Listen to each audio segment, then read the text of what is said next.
SC జనాభాలో SC మాదిగల 36.58 lakhs అంటే 10.3%.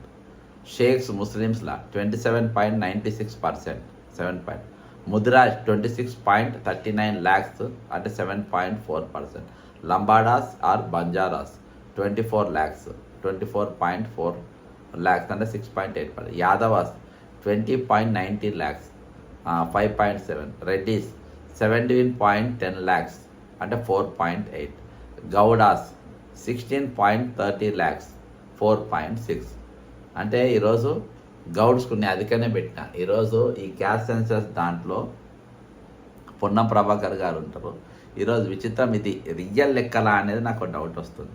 అంటే యాక్చువల్గా ఎక్కడికి పోయినా కానీ మీరు వరంగల్లో చూడండి, నల్గొండలో చూడండి, కరీంనగర్లో చూడండి, ఎక్కువ జనాభా గౌడ్స్ కనబడతారు.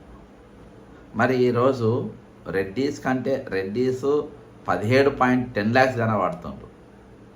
ఇది వీళ్ళు 16.30 lakhs గౌడ్స్ కనబడుతుంది. అంటే దాదాపు వీళ్ళిద్దరి మధ్యలో, ఈ రెండింటి మధ్యలో 90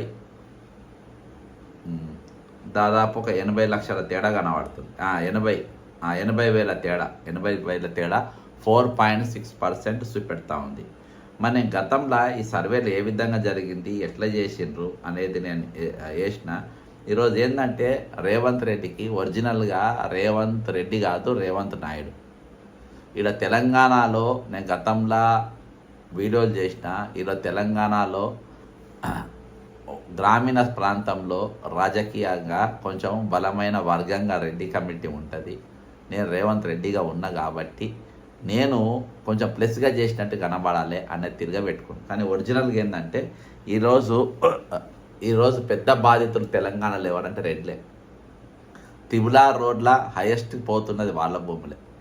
ఈరోజు రిటైర్డ్ అయిన వాళ్ళ దాంట్లో చాలామంది అందులో బాధితులు దాదాపు ఒక 4% బాధితులు రెడ్డిసే ఉంటారు.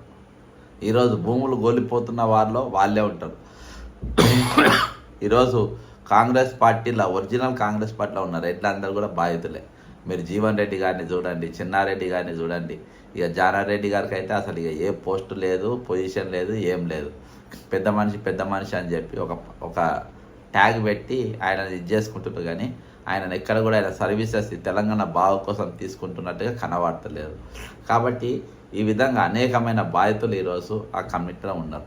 మరి జనాభా ఎందుకు ఎక్కువ చూపించిండ్రు అంటే ఈరోజు ఒక చర్చ జరగాలి. రేవంత్ రెడ్డికి అలవాటు ఏంటంటే ఒక బాగా సప్పుడు రావాలి, బాగా సప్పుడు సౌండ్ అనేది ఎక్కువ వచ్చేటట్టుగా చేస్తారు.